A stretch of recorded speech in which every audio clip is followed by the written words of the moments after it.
Okay. Meron akong secret na ituturo sa inyo. Makinig kayo mabuti ha. So sabi natin, okay, the average demand, no? Before, okay, 1,000, the new demand is 750. Supply was never fixed. Assuming ikaw to. Ikaw. Yan ang tuturo sa inyo. Huwag nyo ayusin yung ekonomiya. Dito tayo sa tuturo sa inyo. Ikaw yan. Ikaw yan.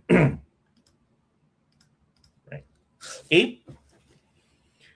So before, you can afford 1,000 pesos a day. But dahil itinaas ang presyo ng bilihin, ang kaya mo na lang i-afford ay 750. Okay. Here's my technique. Okay? Tayo bilang isang mga, 'di ba? Ikaw ngayon meron kang 1,000.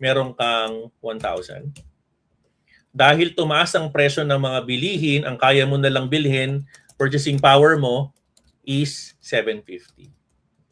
Okay, yan na lang ha. So nawalan ka ng 250.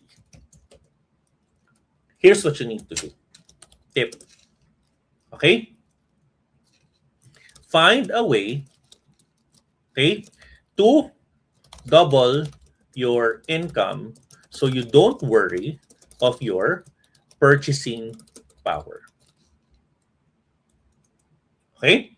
So kung ang bagong purchasing power, gusto mong i-maintain yung 1,000, gusto mong i-maintain yung 1,000, kunin natin yung 1,000 na yan, gusto mong kunin yung purchasing power ng 1,000 pesos, therefore, ang kailangan nating gawin is i-multiply natin ng 25 points pataas.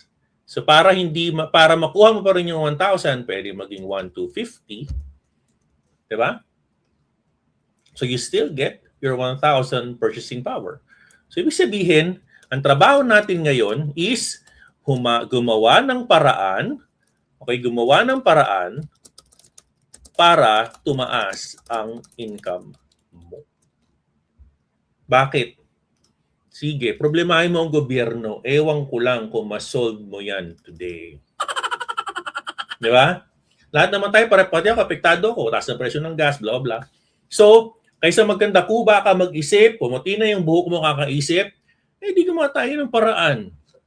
Lakihan natin yung income natin. That is within our sole power to increase your income, your household disposable income. That is all within your power, Kamiranda.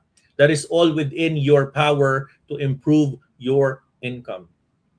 The goal is never to look at the price tag long term. That is the goal.